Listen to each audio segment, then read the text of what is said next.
അന്നമില്ലാത്ത കാലത്ത് അന്നമായിരുന്നു പനംപൊടി. നാടിന്റെ വിശപ്പടക്കുന്നതിൽ പ്രധാനിയായിരുന്ന പനംപൊടി തയ്യാറാക്കി വരുമാനം കണ്ടെത്തുകയാണ് കോഴിക്കോട് പെരുവയൽ സ്വദേശിയായ മുരളീധരൻ. പനംപൊടിക്ക് ഇപ്പോഴും ആവശ്യക്കാർ ഏറെയാണ്. പനംപൊടി കേൾക്കുമ്പോൾ പുതുതലമുറയ്ക്ക് കൗതുകം. എന്നാൽ പഴമക്കാർക്ക് ഇത് ഗൃഹാതുരത്വം ഉണർത്തുന്ന ഓർമ്മകളിലേക്കുള്ള മടക്കമാണ്. വിശപ്പടക്കാൻ പനവെട്ടി പനഞ്ചോലിൽ നിന്ന് പനംപൊടി ഉണ്ടാക്കിയിരുന്ന കാലത്തേക്കുള്ള മടക്കം. അത്തരം കാഴ്ചയാണ് പെരുവയൽ നിന്നുള്ളത്. പനംപൊടി നിർമ്മാണം ഉപജീവന മാർഗമാക്കിയിരിക്കുകയാണ് മനക്കൽ പുതിയോട്ടിൽ മുരളീധരൻ.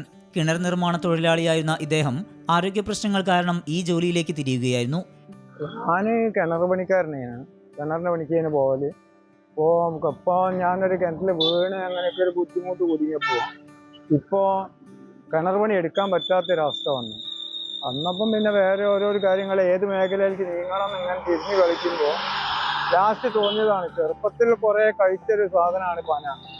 അപ്പോൾ ആ രൂപത്തിൽക്കൊന്ന് മുന്നോട്ട് പോകാന്നുള്ള രൂപത്തിൽ പനംപൊടി ഉണ്ടാക്കിയൊന്ന് കൊടുക്കാം. എവിടെ ഇല്ലാത്തൊരു കാര്യമായതുകൊണ്ട് അതിൽ വിജയിക്കും എന്നുള്ള ചെറിയൊരു സംശയം പോലെ അങ്ങനെ അത് തുടങ്ങി. നിരവധി പേരാണ് പെരുവയലിലെ റോഡരികിൽ വിൽപ്പനയ്ക്ക് വെക്കുന്ന മുരളീധരന്റെ പനംപൊടി വാങ്ങാനെത്തുന്നത്. പൊടിയാക്കിയും ആവശ്യാനുസരണം കഷ്ണങ്ങളായും നൽകുന്നുണ്ട്.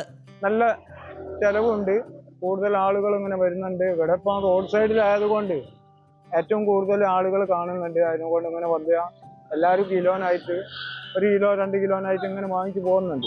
രുചികരമായ പനം കഞ്ഞിയും പനം കുറുക്കും പായസവുമെല്ലാം ഉണ്ടാക്കാം എന്നതിനൊപ്പം പനംപൊടി ആരോഗ്യത്തിന് ഏറെ ഗുണകരവുമാണ്. സമീർ സി മുഹമ്മദ്, 24 കോഴിക്കോട്.